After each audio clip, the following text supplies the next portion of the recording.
ये कहानी है राजस्थान के एक छोटे से गांव के बाहरी इलाके में स्थित एक पुरानी हवेली की, जिसे लोग भूतिया हवेली कहते थे। कहते हैं कि इस हवेली में बहुत साल पहले एक धनी सेठ अपने परिवार के साथ रहता था। सेठ का नाम धनराज था, जो अपनी पत्नी, बेटे और बेटी के साथ खुशहाल जीवन व्यतीत कर रहा था। एक दिन अचानक सेठ के व्यापार में भारी नुकसान हो गया। उसकी संपत्ति धीरे धीरे खत्म होने लगी और वह कर्ज में डूब गया। इस तनाव और निराशा में सेठ ने आत्महत्या कर ली। सेठ की मौत के बाद उसकी पत्नी और बच्चों ने भी उसी हवेली में वो गरीब परिस्थितियों में अपनी जान गंवा दी। तब से उस हवेली को लोग भूतिया हवेली के नाम से जानने लगे। वर्षों बीत गए, लेकिन हवेली में कोई नहीं बसा। गांव के लोग कहते थे कि रात के समय हवेली से चीखने चिल्लाने की आवाजें आती थीं और कभी-कभी हवेली की खिड़कियों में अजीबोगरीब परछाइयां दिखती थीं। कई लोगों ने दावा किया कि उन्होंने हवेली के आसपास सफेद साड़ी पहने हुए एक औरत को देखा था, जो चुपचाप रोती रहती थी।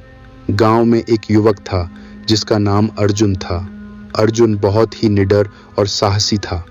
उसने गांव वालों की बातों यकीन नहीं किया और उसने हवेली के रहस्य को सुलझाने का निश्चय किया। एक रात अर्जुन अपने दोस्तों के साथ हवेली की ओर निकल पड़ा। वे सभी टॉर्च और कुछ खाने पीने की चीजें साथ ले गए। हवेली के पास पहुंचते ही उनके शरीर में अजीब सी सिहरन दौड़ गई, लेकिन अर्जुन ने हिम्मत नहीं हारी। हवेली के अंदर दाखिल होते ही उन्हें ठंडक का एहसास हुआ। चारों तरफ धूल और मकड़ी के जाले लगे हुए थे। जैसे जैसे वे अंदर बढ़ते गए, उन्हें अजीब अजीब आवाजें सुनाई देने लगीं। अचानक एक कमरे से बच्चे के रोने की आवाज आई। अर्जुन ने अपने दोस्तों को शांत रहने का इशारा किया और धीरे धीरे उस कमरे की ओर बढ़ा। कमरे में दाखिल होते ही उन्होंने देखा कि एक पुरानी तस्वीर दीवार पर लटकी हुई थी। वह तस्वीर धनराज और उसके परिवार की थी। तस्वीर को देखते ही अर्जुन को महसूस हुआ कि इस हवेली के पीछे एक दुखद कहानी छिपी हुई है। अचानक एक तेज हवा का झोंका आया और कमरे का दरवाजा अपने आप बंद हो गया। अर्जुन और उसके दोस्त डर गए, लेकिन अर्जुन ने खुद को संयमित रखा।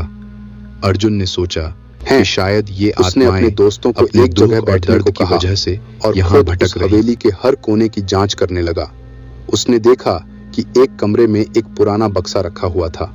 बक्सा खोलने पर उसमें से कुछ पुराने पत्र और एक डायरी मिली। डायरी में लिखा था कि कैसे सेठ धनराज की मौत के बाद उसकी पत्नी और बच्चों ने भी एक एक करके अपनी जान गंवा दी। अर्जुन को समझ में आ गया कि इन आत्माओं को मुक्ति चाहिए।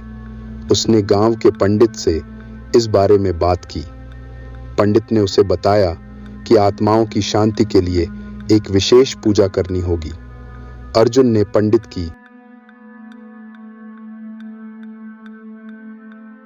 मदद से पूजा का आयोजन किया।